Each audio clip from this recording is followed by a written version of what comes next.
Magandang araw muli sa inyo mga ka-GM. Bali ito, ikakabit na natin yung kanyang cylinder head. Isa itong V-type engine na GMC.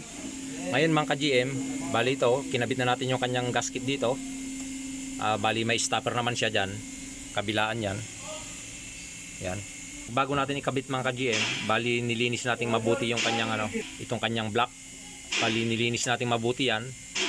At pati yung kanyang top piston, yan, nilinis natin yung kanyang bore, saka yung kinabitan ng gasket, nilinis natin mabuti yan. Bali nilihan natin kabilaan yan mga ka-GM, no? Yan po, ito yung ating pinaresurface na, no? Ito po yung ating pinaresurface na cylinder head, kabilaan po yan. Yan, dalawa. At ikakabit natin mga ka-GM. Bali patuloy nyo lang pong panoorin itong aking mga video para magkaroon po kayo ng idea mga ka-GM. Pinalitan natin ito ng valve seal, saka grind nila yung itong kanyang mga valvula. Yan, yung kanyang mga valve, grind yan. Saka pina-resurface itong niya, pinaka cylinder head niya, para pantay yung kanyang paglapat dun sa ating cylinder head gasket.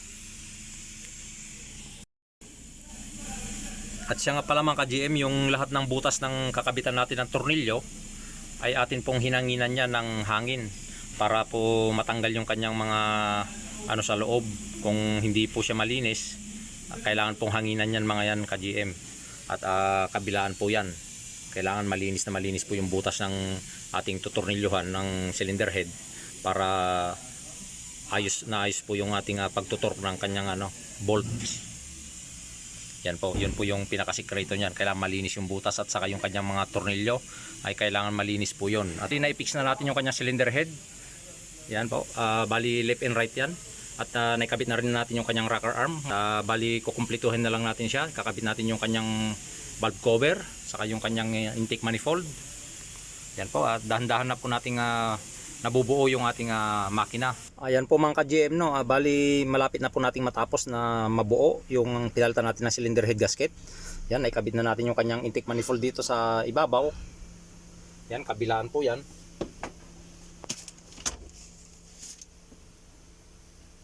Yan, at bali ikakabit na lang natin yung kanyang radiator, yung pangharap. Kukumplituhin natin doon sa harapan yung radiator at yung kanyang condenser.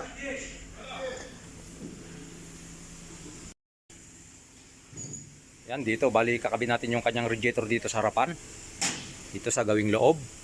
At pagka nakumpleto na po natin yan mga ka-GM, tapos yung kanyang AC condenser dito sa harap.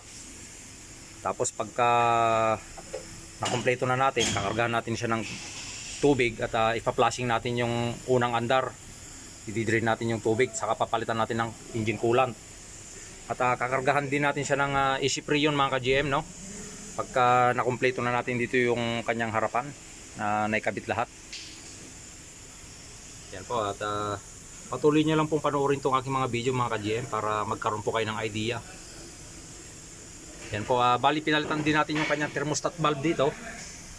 Yung kanyang thermostat valve nandyan sa loob, pinalitan natin. Ito mga ka-GM, no, bali nakumpleto na po natin yung harapan. Ngayon po, at naikabit na rin natin yung kanyang air cleaner. Nakumpleto na natin. At ngayon mga ka-GM, bali sinacharge natin siya ng AC Freon. Binacuum natin saka ating kinargahan ng AC Freon. Bali ang kanyang AC Freon is 1.410 kilograms yung kanyang AC Freon. Yung grills na lang ang kulang niya rito sa harapan. Ito yung kanyang grills. Yan yung kanyang grills, hindi pa natin siya ikinabit. Kasi pagka napandar po natin mga ka-GM, kinargahan lang muna natin ng tubig yung kanyang radiator para paandarin natin. At pagka napandar natin mga ka-GM, pag mainit na siya, ay atin po siyang i-drain. Ipa-flushing natin yung kanyang tubig at papalitan natin ng water coolant. Kasi dito po siya sa kaya hindi ko pa siya inilagay yung kanyang grills. Dito lang makakalusot yung ating kamay para hugutin dun sa kanyang hose, dun sa ilalim. Yan, hugutin doon para ma-drain yung kanyang tubig na inilagay natin at papalitan natin ng engine coolant pagkatapos nating mapainit yung makina. Hello mga ka-GM, ito na yung ating ginawa na pinalitan ng cylinder head gasket. Yan, okay na po siya. I road test na rin natin mga ka-GM. Ayos na po siya mga ka-GM, hindi na siya nag-overheat.